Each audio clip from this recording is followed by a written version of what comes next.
Evangelho conforme João, capítulo 13. Eu vou ler do verso 31 ao verso de número 35. Diz assim o texto da palavra de Deus. Quando ele saiu, disse Jesus: agora foi glorificado o Filho do Homem, e Deus foi glorificado nele.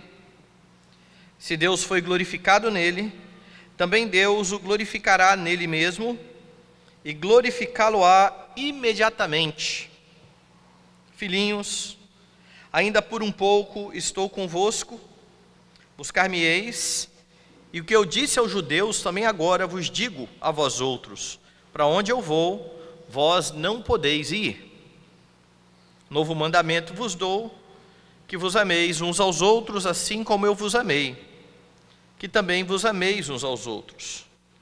Nisto conhecerão todos que sois meus discípulos, se tiverdes amor uns aos outros. Oremos nesse momento. Senhor bendito, Deus amado, exaltamos, Senhor, o teu glorioso nome. Mais uma vez nos colocamos diante da tua palavra bendita, que será pregada, que o Senhor dê que ela seja pregada com autoridade e fidelidade, que ela venha calar profundamente no nosso coração, que teu Espírito aplique em nós a Escritura, nos fazendo mais semelhantes ao Senhor Jesus Cristo, nosso Redentor, em nome de quem oramos. Amém. Meus irmãos, se vocês repararem a primeira carta de João, há ali uma ordenança de que os crentes não amem de língua, mas de fato e de verdade. E essa declaração de João, ela é de suma importância, sobretudo em tempos que se fala bastante sobre o amor, mas não se vivencia o amor. Sobretudo em tempos em que a palavra amor, ela está bastante descaracterizada, a ponto de o relacionamento sexual ser descrito como fazer amor. Por que não é uma boa palavra para o relacionamento sexual, fazer amor? Porque há relacionamento sexual entre marido e mulher, mas há relacionamento sexual também entre dois homens em pecado contra o Senhor, entre duas mulheres em pecado contra o Senhor, entre um homem que paga uma prostituta. Tudo isso é relacionamento sexual. E eu creio que ninguém diria que isso é fazer amor. Você percebe nos filmes, nas canções, o entendimento equivocado a respeito do amor, e infelizmente é isso que tem moldado a mente de muitos crentes. Quando muitos crentes falam a respeito do amor, eles não evocam aquilo que a Escritura trata sobre o amor, mas aquilo que Hollywood anuncia sobre o amor, aquilo que as poesias falam sobre o amor. Um bom exemplo disso é a famosa poesia de Vinícius de Moraes, que é recitada até mesmo em casamentos. Em um trecho famoso, quando ele diz o seguinte: e assim, quando mais tarde me procure, quem sabe a morte, a angústia de quem vive, talvez a solidão, o fim de quem ama, eu possa me dizer do amor que tive, que não seja imortal, posto que é chama, mas que seja infinito enquanto dure. E então você tem isso no casamento, e as pessoas se emocionando. Vinícius de Moraes usa muito bem as palavras, é um poeta extraordinário, mas contraste o que ele está dizendo: que não seja imortal, posto que é chama, porém infinito enquanto dure, com aquilo que Paulo escreve na primeira carta aos Coríntios 13, quando ele fala que o amor jamais acaba.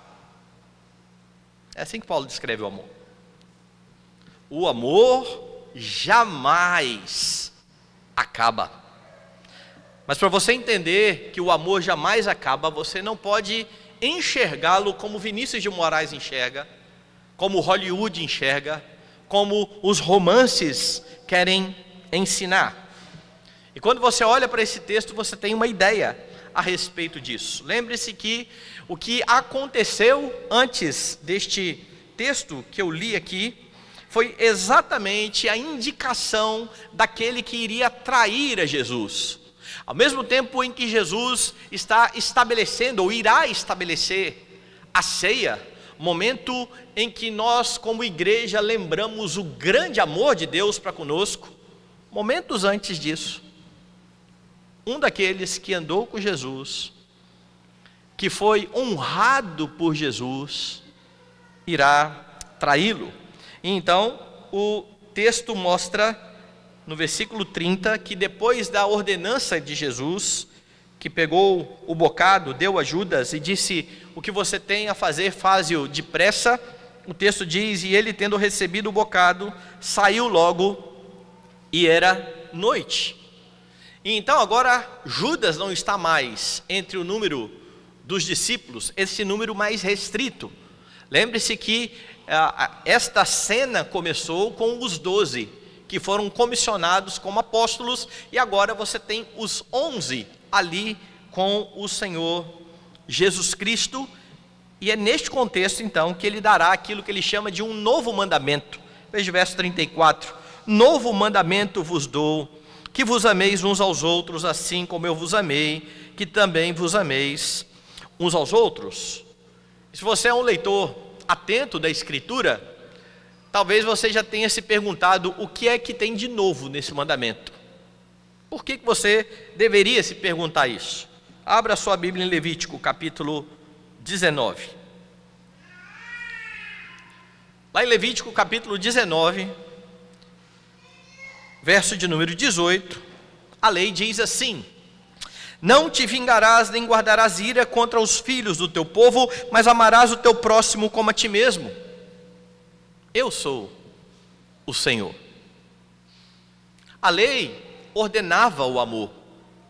Quando Jesus foi perguntado a respeito de qual era o maior dos mandamentos, ele apontou exatamente para a questão do amor, dizendo: amarás o Senhor teu Deus de todo o coração, de toda a alma, de todo o entendimento. O segundo, semelhante a este: amarás ao teu próximo como a ti mesmo. Mas há uma novidade de fato, porque Jesus, o legislador, muda as palavras da lei. Se você olhar para o texto de Levítico e para o que Jesus está dizendo aqui, você verá que Jesus mudou o próximo para uns aos outros. Não é que Jesus está dizendo que os discípulos não amam mais o próximo, aquele que não está perto do núcleo, mas aqui ele está falando especificamente do relacionamento dos crentes, dos irmãos, uns aos outros. E ele então muda a expressão como a ti mesmo para a expressão como eu vos amei. Então, com isso, Jesus está ensinando a seus discípulos acerca do amor cristão. O que você pode aprender nesse texto sobre o amor cristão, sobre o que a Escritura fala do amor cristão? O primeiro ensinamento desse texto é que o amor cristão é um dever que tem os servos de Deus. Veja o verso de número 34. Novo mandamento vos dou. Jesus, quando fala aqui do mandamento, ele faz questão de destacar que não é só uma dica, não é um bom conselho.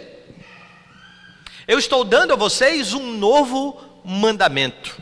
Se você colocar aí e para o capítulo 15 do Evangelho de João, você vai ver que por mais 2 vezes Jesus vai falar como um mandamento do amor a respeito de mandamento. Verso 12 do capítulo 15: o meu mandamento é este, que vos ameis uns aos outros, assim como eu vos amei. Verso 17: isto vos mando, que vos ameis uns aos outros.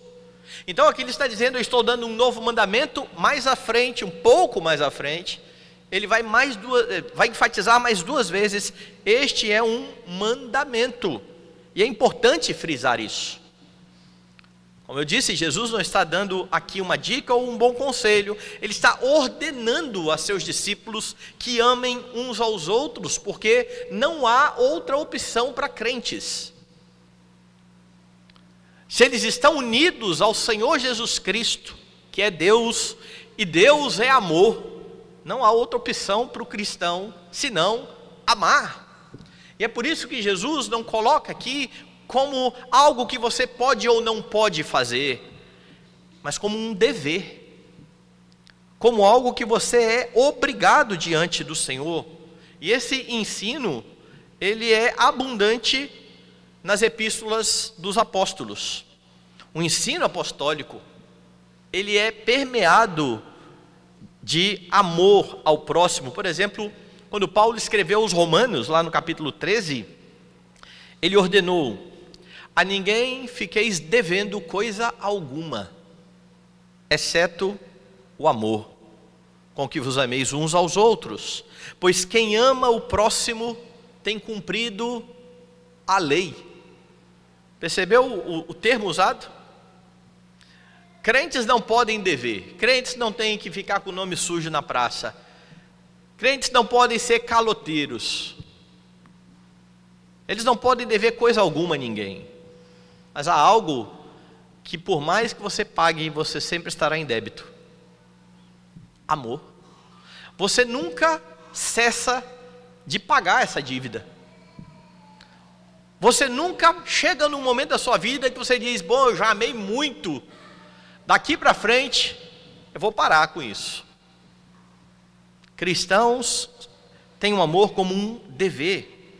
E é nesse mesmo contexto que ele vai dizer: o amor não pratica o mal contra o próximo, de sorte que o cumprimento da lei é o amor.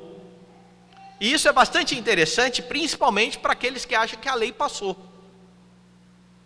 Você tem muitos crentes que dizem assim: não, no Novo Testamento não tem esse negócio de lei. Leia para judeu, leia lá para o Antigo Testamento, no Novo Testamento o que perdura é a lei do amor. Qual é a lei do amor? A lei do amor está expressa nos 10 mandamentos. É ali nos 10 mandamentos que você aprende como efetivamente você ama a Deus e você ama o próximo. E todos os nossos relacionamentos estão contemplados ali, se você parar para pensar. Os 4 primeiros mandamentos: como é que você ama a Deus? Você se dedica exclusivamente a Deus, não tendo outros deuses diante dele? Você não brinca com o nome de Deus? Você o cultua verdadeiramente, em espírito e em verdade, não fazendo para você imagem de escultura, mas o cultua com a sinceridade do seu coração, guardando um dia, o dia do Senhor, onde você se reúne com o povo de Deus para demonstrar todo o seu amor pelo Senhor. Então, quando a Bíblia fala ame a Deus, ela não deixa por sua conta decidir como é que você vai fazer isso. Está no mandamento. É Deus quem estabelece como é esse amor. A partir do versículo do 5º mandamento, você tem todas as outras nossas relações contempladas. No 5º mandamento, amor de pais e filhos e de filhos e pais. Honra teu pai e a tua mãe. Para haver honra, é preciso haver amor. Não mate. Você precisa amar o seu próximo. Não adultere. Você precisa amar a sua esposa. E o tempo todo você vê o Senhor Deus apontando para esse tipo de relação. Não diga falso testemunho contra o outro. Fazer fofoca é falta de amor. Só mexeriquinho de nada, pois é ódio o nome disso. Cobiçar aquilo do que é do outro, falta de amor. Então o tempo todo o Senhor está norteando, e é por isso que Paulo está dizendo: o amor não pratica o mal contra o próximo, de sorte que o cumprimento da lei é o amor.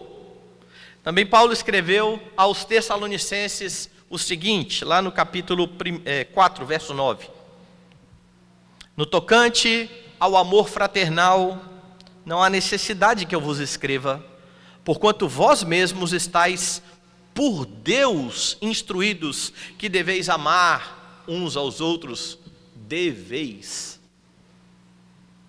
O amor cristão é um dever, e você precisa entender muito bem esta verdade. Deus ordena que você, como cristão, ame. E a Escritura não está falando aqui de sentimento. E nós somos tão poluídos aí com essa mensagem hollywoodiana, que nós achamos que o amor é aquela figurinha do WhatsApp, que tem aquela carinha amarela com os dois coraçõezinhos. Isso é o amor.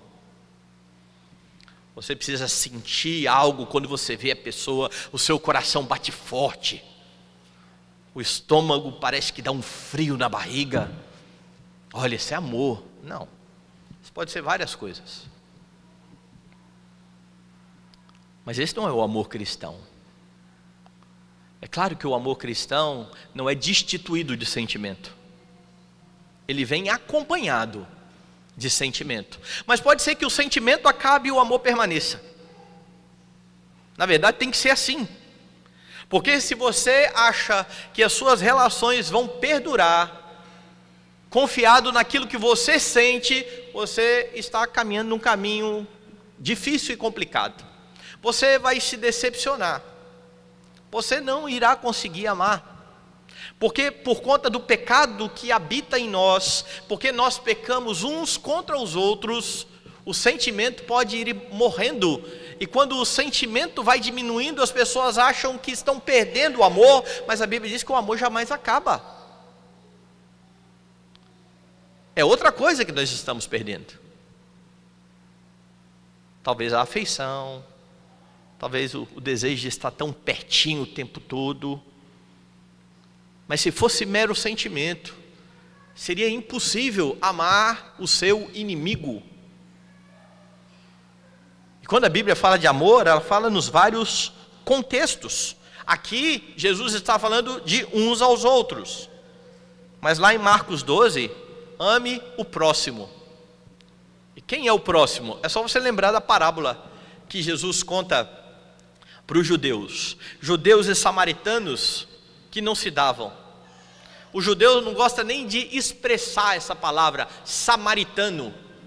Então quando Jesus falava a respeito do próximo, e eles estavam ali perguntando quem é o meu próximo, Jesus conta uma história bem prática. Um homem veio de Jerusalém para Jericó, caiu na mão de salteadores, e então veio um sacerdote, nem ligou, passou de largo. Depois veio um outro judeu, passou de largo.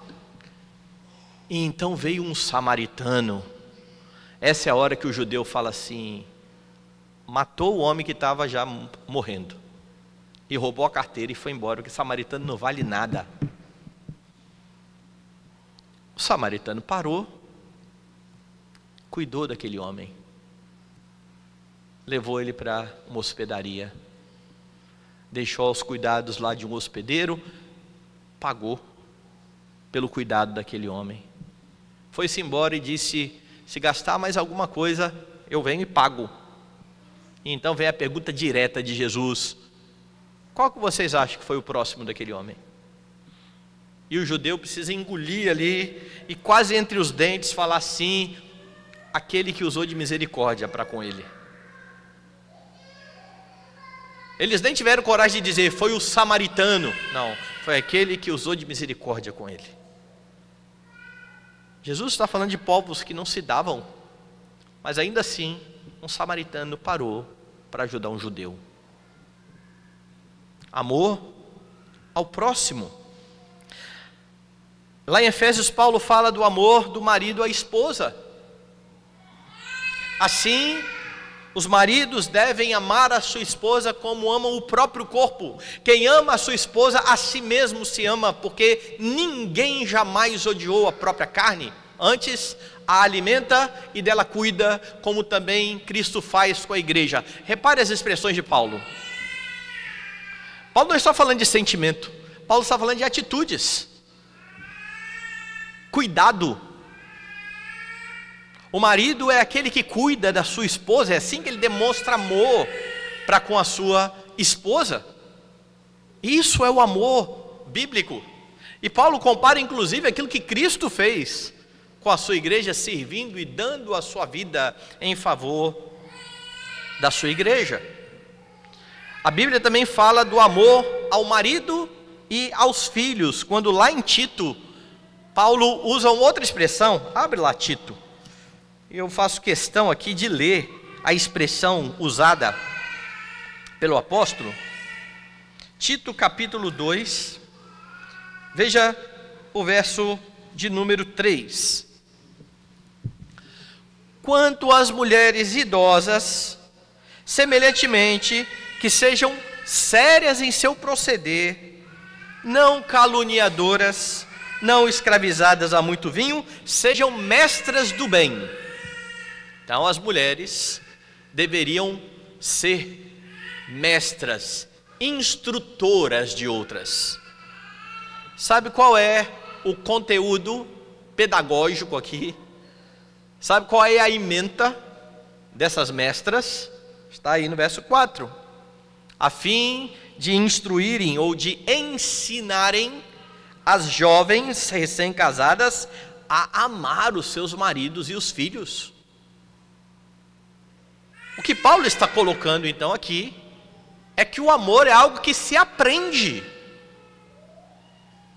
É demonstrado pelas mais velhas que vão ensinar as mais novas como fazer isso. Mas esse não é o tipo de amor que nós nos referimos quando um casal olha um para o outro e diz assim: não dá mais porque eu não te amo mais. Eles estão se referindo ao sentimento. Mas o pacto não tem a ver com o sentimento. O pacto tem a ver com a palavra empenhada, com os votos feitos perante o Senhor, de cuidar e de amar um ao outro. É isso que os filhos fazem muitas vezes, dizendo: eu não amo mais o meu pai. Ou quando pais estão tão injuriados aí, agoniados com seus filhos, que quase falam assim: eu não sei se eu amo muito meu filho não. Nós não estamos nos referindo ao amor bíblico, porque o amor jamais acaba. Talvez o que aconteça é que você, por conta do egoísmo do seu coração, não esteja disposto a servir e a cuidar do outro. E eu acredito que isso aconteça. Nós somos caídos. Nós somos pecadores. Muitas vezes, ainda que tenhamos sido libertos de nós mesmos, nós queremos voltar a estas práticas centradas em nós mesmos. E não estamos dispostos a amar pessoas que estão fazendo mal a nós, que estão nos decepcionando o tempo todo, que aparentemente não sentem nada por nós. E se alguém não sente alguma coisa por mim, por que que eu vou gastar o meu tempo com essa pessoa? Porque a Bíblia manda. Porque a Bíblia fala que é um dever. Porque isso é algo que precisa estar presente na vida dos crentes, é um mandamento. E é por isso que a Bíblia, em Lucas, fala que você precisa amar o seu inimigo. Se seu inimigo tiver fome, dê de comer. E se ele tiver sede, dê de beber. É assim que Paulo ensina o amor pelos inimigos. Então, num tempo em que as pessoas confundem o amor com mero sentimento, a ordenança de Jesus precisa ser lembrada constantemente pelos cristãos. Não é algo que você espera sentir no coração. Como eu brinco de vez em quando aqui, sentiu no coração, vá ao cardiologista. Não tem nada a ver com amor. Não espere sentir. Haja. Haja pautado naquilo que o Senhor Jesus Cristo fez por você. Ele amou a você. Se você esperar o sentimento brotar no coração, talvez você nunca cumpra a ordenança de Jesus e incorra então em pecado. O amor é algo que está no DNA cristão. É por isso que João, lá na sua primeira carta, vai ordenar o seguinte no capítulo 4, versos 7 e 8. Amados, amemo-nos uns aos outros, porque o amor procede de Deus. E todo aquele que ama é nascido de Deus e conhece a Deus. Mas veja a advertência: aquele que não ama não conhece a Deus, porque Deus é amor.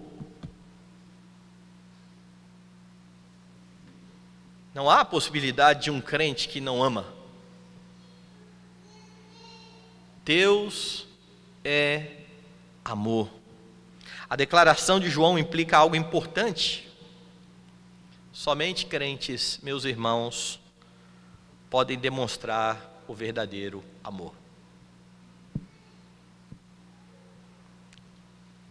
Não crentes não têm a capacidade de demonstrar o verdadeiro amor.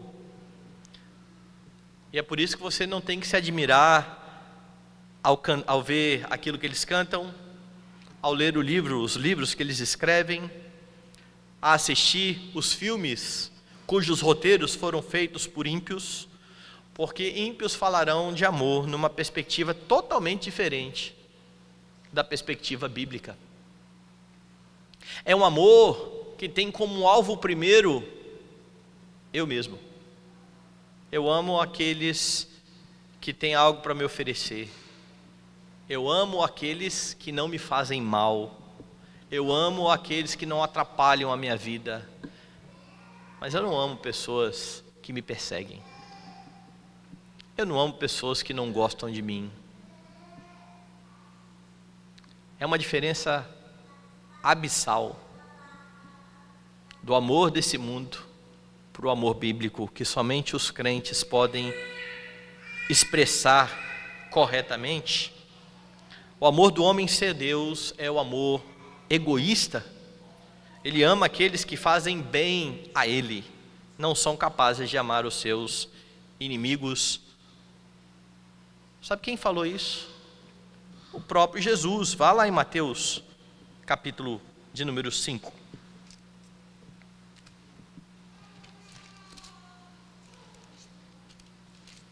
Verso de número 46. Porque se amardes os que vos amam, que recompensa tendes? Não fazem os publicanos também o mesmo? Jesus está dizendo, se você como crente, como servo de Deus, só ama quem ama você, o que difere você do não crente? Não crentes fazem a mesma coisa. Não crentes agem exatamente desta maneira.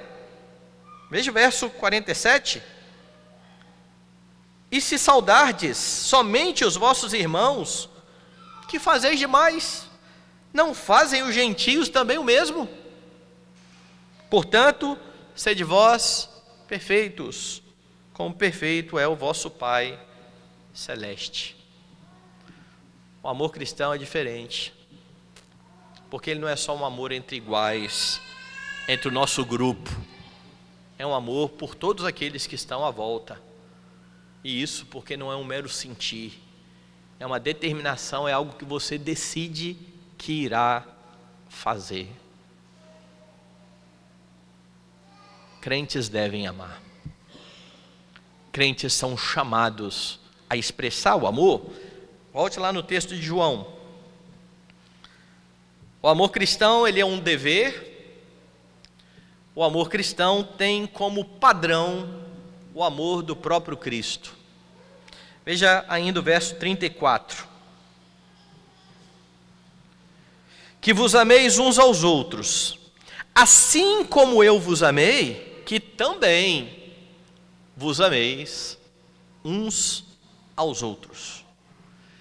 E aqui então está estabelecido de forma ainda mais clara e categórica como deve ser o amor.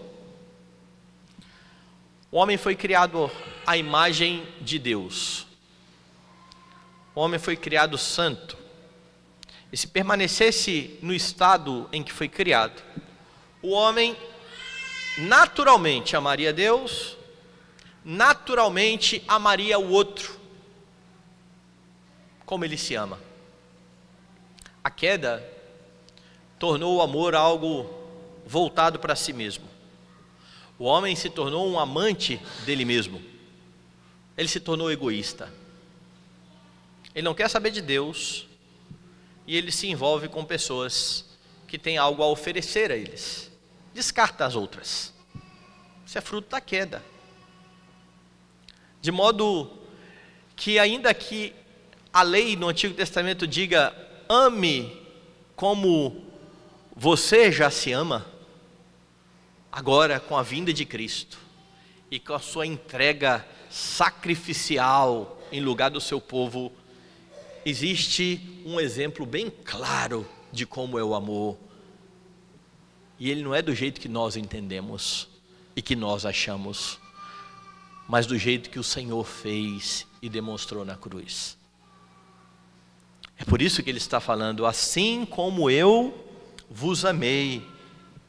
Então, se a lei antes mencionava como a si mesmo, agora Jesus coloca o seu amor sacrificial como padrão.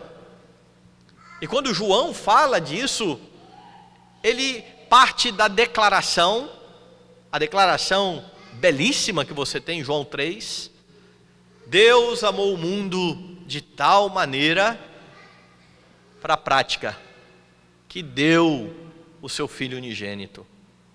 Como é que Deus amou? Ele ficou do céu mandando mensagens, desenhando coraçãozinho na nuvem, de modo que agora você olha para a nuvem e fala: Deus me ama. Deus enviou o seu Filho e puniu no Filho dele o seu pecado. Isso é amor. Para que todo o que nele crê não pereça, mas tenha a vida eterna.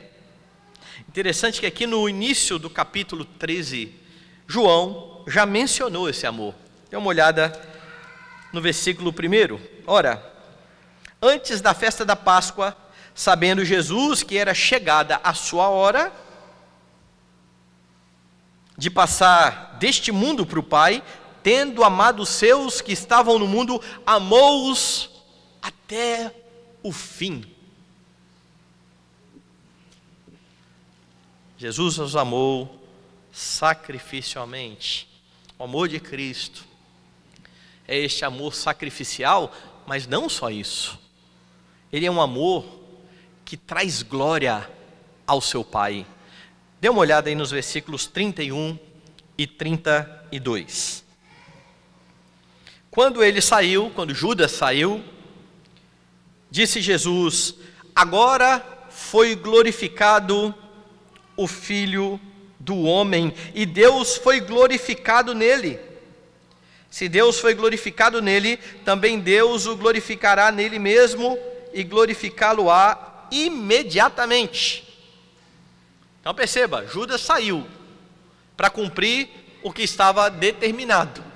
Judas irá entregar Cristo à morte. Judas vai chegar em breve com aqueles que irão prender a Jesus. Então, com a saída de Judas, o momento em que Jesus irá derramar a sua vida se aproxima. Este grande ato de amor traz glória ao Pai, glorifica o Filho. Logo, o amor não é somente algo dessa relação horizontal. O amor verdadeiro e bíblico é um amor que traz glória ao Senhor Deus. É para isso que crentes colocam em prática o seu amor ao próximo, a fim de que o Senhor Deus seja glorificado. Você ama para a glória de Deus. Você não ama para você mesmo. E sabe qual é a diferença? Quando você ama em favor de você mesmo, logo logo você vai desistir de amar alguém. Você não vai amar o seu vizinho, você não vai amar o seu chefe, você não vai amar o seu cônjuge, você não vai amar os seus pais, você não vai amar os seus filhos, porque em algum momento as relações estarão estremecidas. Mas se você amar para a glória de Deus, você sabe que você precisa fazer aquilo que Deus tem ordenado e que fez por você enquanto você não amava Ele. Deus não ficou pensando no que Ele ia ganhar ao dar o Filho dele para morrer por pecadores. Até porque Ele não ganha nada. Não, pastor, mas nós nos reunimos e glorificamos a Deus, fazemos e devemos fazer, mas isso não aumenta a santidade de Deus. Deus continua sendo o que Ele sempre foi, desde toda a eternidade. Deus não fica mais emocionado ou menos emocionado se você vem ao culto. Ou como alguns dizem aí, Ele fica todo triste quando você não vem ao culto. Esqueça. Deus é imutável em seu ser, mas Ele ama verdadeiramente, e Ele amou pecadores, inimigos, entregando o seu Filho, a fim de trazer glória a si mesmo. O amor bíblico glorifica ao Senhor Deus, traz glória ao Senhor Deus, e é por isso que você não pode desistir de amar, quem quer que seja. Porque o amor jamais acaba. Veja o verso 33, Jesus deixa isso ainda mais claro. Filhinhos, ainda por um pouco estou convosco, buscar-me-eis. E o que eu disse aos judeus também agora vos digo a vós outros, para onde eu vou, vós não podeis ir. Jesus está falando do momento da sua morte e da sua volta para o Pai. Então, a partir do momento que Judas sai para trair o Senhor, só há mais alguns momentos de Jesus com os discípulos. Restam algumas horas em que Jesus estará fisicamente, presencialmente, de maneira física com os seus discípulos. É por isso que ele está dizendo, ainda por um pouco estou convosco. Porque nós cremos que Cristo está aqui, mas a sua presença não é física. A presença de Cristo é espiritual. Um dia o veremos fisicamente, e precisamos ansiar por esse dia. Mas Jesus está aqui deixando bem claro aos seus discípulos, o momento da partida é chegado. O momento em que ele irá voltar para o Pai é chegado. E então os discípulos iriam sentir a sua falta. Não poderiam ir até onde ele estava. Os discípulos permaneceriam vivos. Em breve, ele seria levado a sofrer em favor do seu povo. Pouco tempo até este instante. E ao falar que os discípulos o buscariam, ele está fazendo menção, eu voltarei para o Pai. Ele já disse isso, aqui mesmo no Evangelho de João. Sua obra gloriosa continua. O Senhor Jesus, à destra do Pai, é aquele que intercede por nós. Ele disse que estaria conosco e está conosco todos os dias, até a consumação dos séculos, pois Ele enviou o Espírito que habita em você, habita no crente. É por isso que nós não estamos órfãos. Mais à frente Jesus vai falar a respeito disso. O Espírito de Cristo está em você, e tudo isso faz Jesus por amor ao seu Pai e aos seus discípulos. Ele se entrega. Esse é o padrão de amor. E a pergunta é, as suas ações demonstram esse tipo de amor? As suas atitudes? É triste porque até mesmo no nosso meio cristão, você tem muitas pessoas ensinando o contrário disso. Eu já falei aqui, tempos atrás, sobre um livro terrível, mas que é best-seller. Os crentes amam. As 5 linguagens do amor. Que na minha tradução seria as 5 linguagens do amor egoísta. Ou do amor não bíblico. Porque a tese ali é muito simples. Não importa se você ama a sua esposa, não importa se você acorda cedo e dorme tarde e dá duro para sustentar a sua família e cuida da sua família, se a sua esposa não entende esse tipo de linguagem do amor. Talvez a linguagem do amor dela seja outra, seja ganhar presente. E se você não der um presente para ela, ela não vai entender que você a ama. Então você tem que descobrir qual é a linguagem do amor da sua esposa e comunicar-se com ela nessa linguagem. E os crentes falam, que beleza, nós tem mais. Você faz isso, porque quanto mais você faz isso, ela vai entendendo que te ama, ela vai retornar com amor para você. Logo, quando você faz em favor da sua esposa, você faz visando o seu próprio benefício. Você se mata para descobrir a tal da linguagem do amor da sua esposa, porque você quer que ela também te ame. Então, no final das contas, você está amando a você mesmo. Tem nada a ver com a esposa? Esse é um problema, mas há outro problema. E o outro problema para mim é ainda mais grave.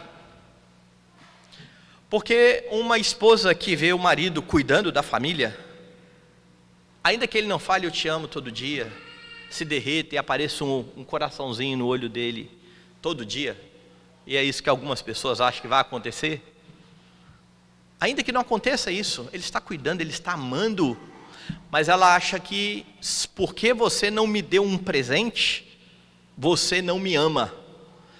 E quando ela não recebe o presente, essa linguagem do amor, ela começa a acusar o marido de não amá-la. E ela começa a pecar por isso. Ela começa a ficar irritada, porque ele não demonstra o amor como ela quer que ele demonstre o amor.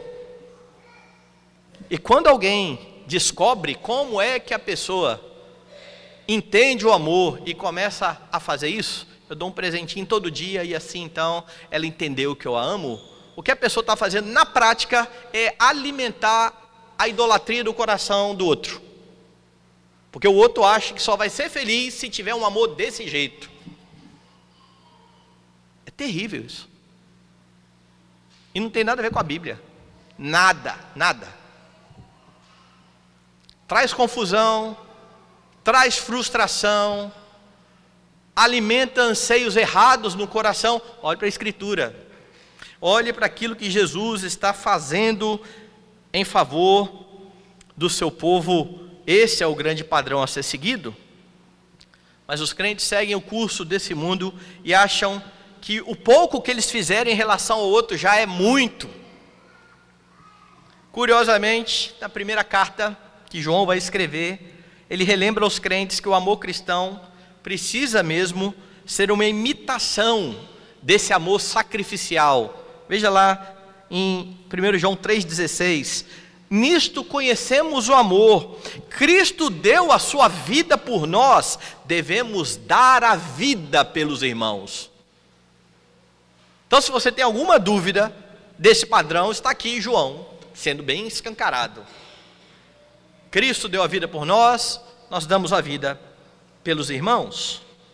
E você não precisa ficar imaginando como é que a gente faz isso. Sabe por quê? Porque o próprio João, ao continuar o versículo, diz assim, ora, aquele que possui recursos deste mundo e vir ao seu irmão padecer necessidade e fechar-lhe o coração, como pode permanecer nele o amor de Deus? João fala que você dá a vida pelos irmãos, mas na hora de mostrar a prática, ele nem fala de você se entregar de verdade e morrer no lugar do outro. Ele está simplesmente falando para você abrir a carteira e ajudar o outro. Mas não, o dinheiro é meu. Eu preciso cuidar das minhas coisas. A Bíblia instrui e mostra. E é esse tipo de atitude que João diz ser amar de fato e de verdade e não somente de língua. Porque vai ser a continuação do texto. E a pergunta é o que você está disposto a fazer para demonstrar amor ao seu irmão, ao seu marido, à sua esposa, aos seus filhos, aos seus pais, ao seu chefe, ao vizinho chato. Pastor, até aqui eu consigo. Passou disso aqui, não passe, pode passar muito. Porque o que a Bíblia está dizendo é exatamente isso. Não há limite para o quanto que você vai amar o outro. Você está disposto a morrer? E nem precisa ser fisicamente.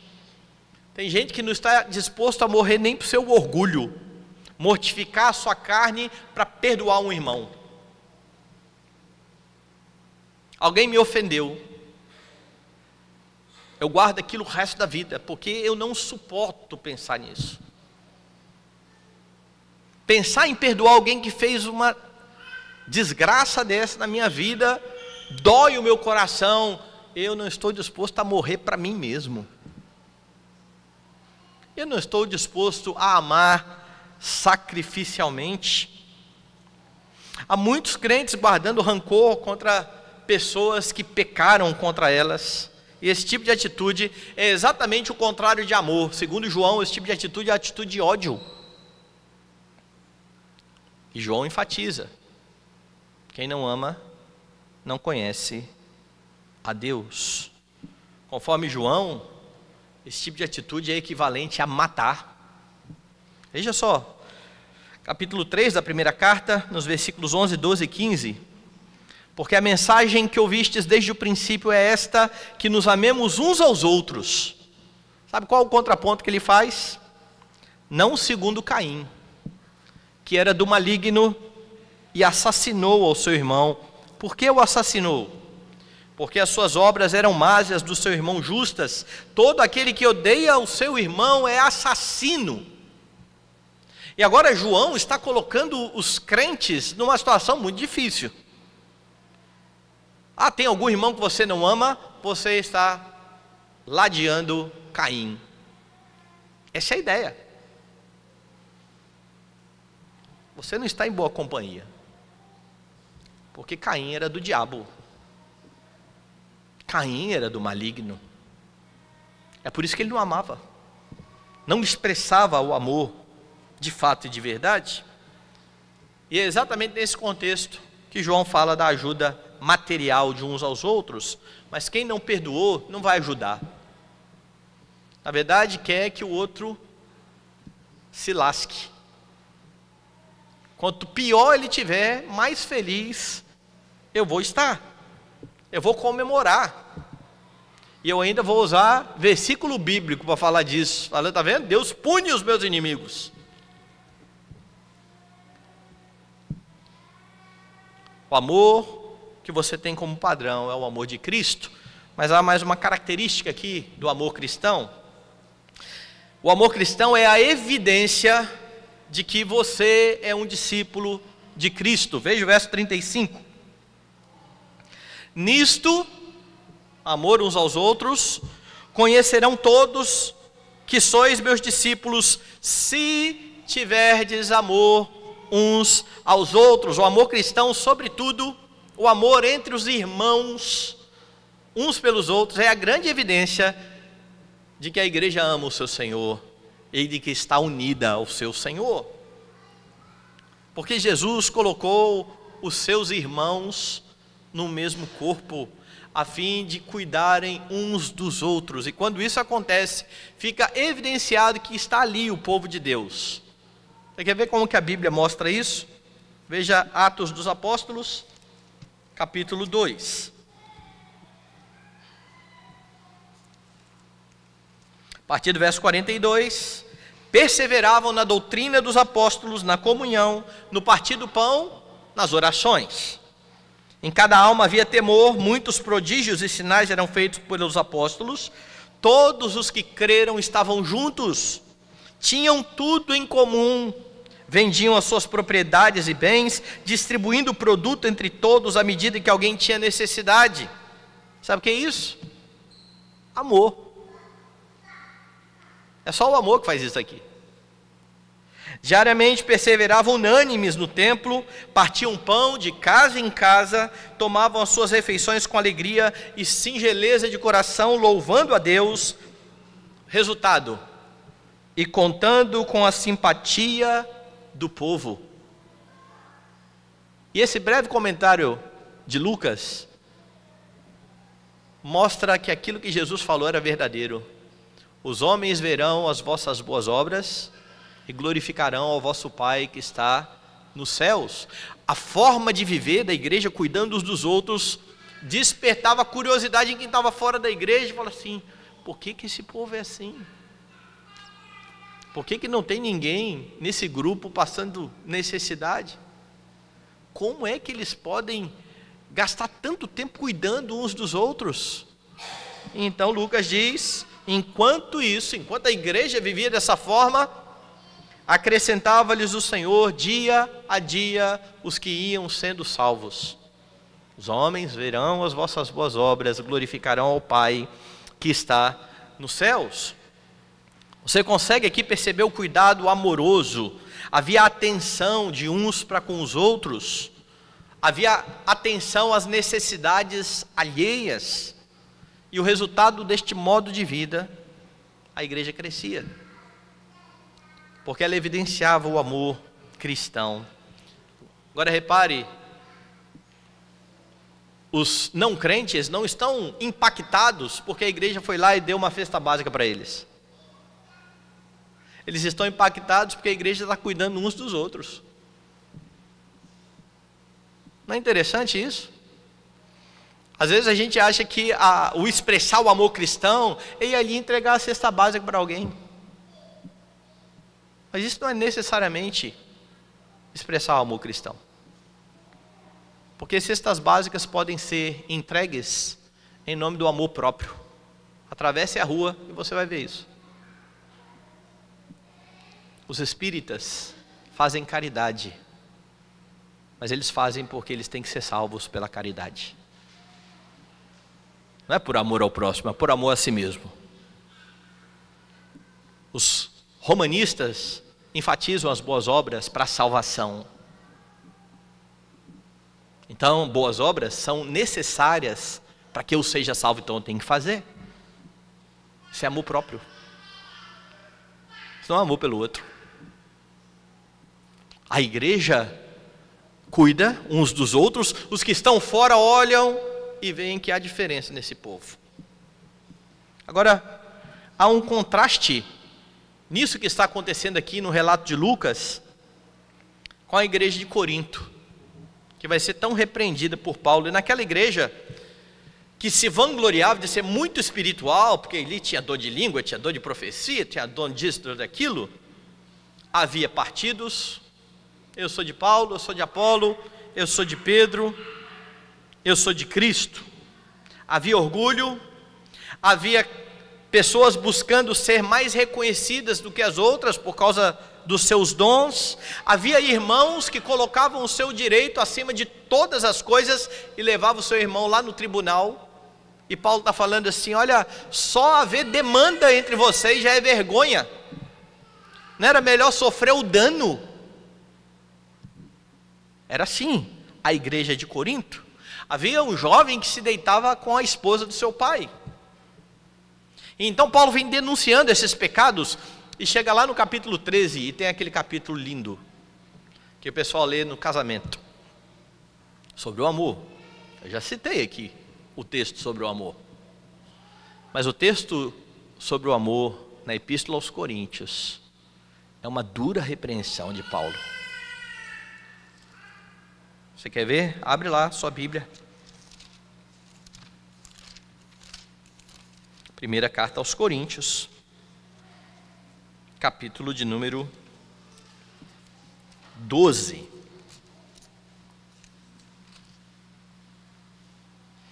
Paulo está falando a questão dos dons espirituais. Depois ele fala do propósito dos dons. Deus deu os dons não para que você seja engrandecido, mas para que o seu irmão seja servido, edificado. Os dons são dados por Deus para a glória de Deus e para amor ao próximo. Mas a igreja não estava vendo desta maneira. E então ele chega no finalzinho, no versículo 31, e diz assim: entretanto, procurai com zelo os melhores dons, e eu passo a mostrar um caminho sobremodo excelente. Infelizmente na sua Bíblia está dizendo aí, ó, na parte preta, o amor é o dom supremo. Pode riscar. Pode riscar. Porque isso não é da Bíblia, isso é da sociedade bíblica. O amor não é um dom no mesmo sentido desses outros dons aqui. Porque senão alguém poderia dizer, aproveitando a pergunta de Paulo aqui, porventura são todos apóstolos, todos profetas, todos são mestres, todos têm dons de curar, todos têm dom do amor. Eu não tenho dom do amor, pastor, não me exija isso. Todo cristão tem o dever de amar. Ache você que tem esse dom ou não, porque é um mandamento. Todo cristão está unido a Cristo, que é o amor, e quem não ama não conheceu a Deus. Então o caminho sobremodo excelente que Paulo está mostrando aqui, é um caminho que vai além dos dons, e é por isso que ele diz assim, ainda que eu fale as línguas dos homens e dos anjos, ainda que eu fale algo que ninguém nunca falou nessa vida, sem amor, serei como o bronze que soa, como o símbolo que retine. E então Paulo vem mostrando o que é o amor, até o momento em que ele fala, o amor é paciente, é benigno, não arde em ciúmes. A igreja estava toda enciumada. Não se ensoberbece, e havia ali irmãos dizendo, eu tenho um dom melhor do que o seu. Não se conduz inconvenientemente, e tem um rapaz lá naquela igreja deitando com a mulher do seu pai. Não procura os seus próprios interesses. Sabe o que Paulo está dizendo aos coríntios aqui? Vocês não amam. Vocês não sabem o que é amor. Vocês ficam aí se ufanando de ter dons, mas na verdade vocês não têm dom. Não têm amor. Não sabem o que é amor. Procurem esse caminho, trilhem esse caminho. Esse é o caminho sobremodo excelente. Mas por que estava acontecendo algo contrário disso? Porque cada um amava a si mesmo, a sua posição, os seus desejos do coração, aquilo que eles tanto queriam. E ao viver para si mesmos, eles viviam de forma egoísta. Esse texto é uma grave exortação de Paulo. Aqui está categórico de que Corinto é uma igreja onde não há amor. Pense bem, o amor não pode ser por palavra, nem por língua, mas de fato e de verdade. Mas o contrário também é verdadeiro. Ações externas que não são movidas por amor aos irmãos, mas movidos por outros interesses egoístas, não valem de nada. São como o símbolo que retine. E há muitos que estão fazendo muitas coisas externamente, não porque eles amam a Deus e o próximo, mas porque eles querem ser bem vistos, porque eles acham que vão ajudar na salvação deles, porque eles têm outros interesses. E todos esses interesses têm a ver com eles mesmos. O amor de uns para com os outros no corpo de Cristo testemunha para o mundo que essa igreja pertence ao Deus de amor. Deus é proclamado e anunciado quando a igreja vive o amor. Mas você sabe o que é algo triste?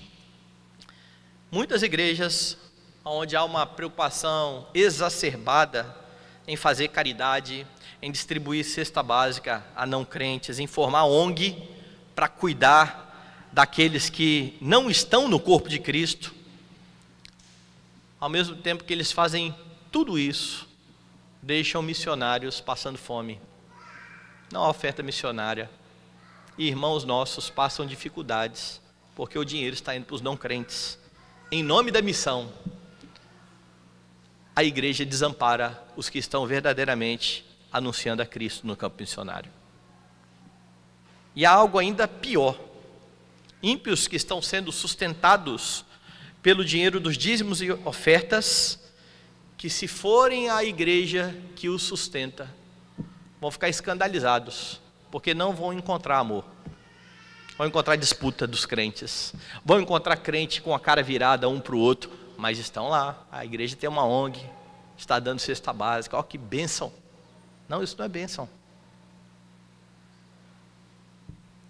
A igreja precisa viver o amor de uns para com os outros, lembrando da exortação paulina, fazemos o bem a todos, especialmente aos da família da fé. Uma igreja onde não há o amor bíblico, que se mete a querer fazer amor para quem está fora, não está fazendo grandes coisas. Está ainda aumentando o número dos seus pecados. É no amor de uns aos outros que o mundo reconhecerá que nós somos discípulos de Jesus. E quem disse isso foi Jesus. Eu volto a ler o verso 35. Nisto, amor uns aos outros, conhecerão todos que sois meus discípulos, se tiverdes amor uns aos outros. E aqui então Jesus mostra estas características do amor cristão. É um dever que você tem como crente. Esta ordenança está presente desde o Antigo Testamento, ela é ratificada por Cristo. Você sempre irá dever no quesito amor. Você não ama de qualquer jeito. O amor de Cristo é o padrão do amor cristão. Cristo amou sacrificialmente, dando a vida pelos seus discípulos, e fez isso a fim de glorificar o seu Pai. Desta forma, ao se dar por você, Ele morre a sua morte, a fim de que você viva para Ele, amando os que estão à sua volta, incluindo inimigos, mas sobretudo, que você ame os seus irmãos. O amor cristão é a evidência de que você é um discípulo do Senhor Jesus Cristo. Quando você guarda rancor, quando você não perdoa, quando você não se importa com os seus irmãos, você então está demonstrando exatamente o contrário. No poder do Espírito Santo, esforce-se para cumprir o mandamento do Senhor, a fim de que os homens vejam as suas boas obras e glorifiquem ao Pai que está nos céus. Lembrando daquilo que João afirma na sua carta: e nós conhecemos e cremos no amor que Deus tem por nós. Deus é amor, e aquele que permanece no amor, permanece em Deus, e Deus nele. E Deus nos ajude a expressar o amor da forma como a Escritura nos ordena, para a glória do Senhor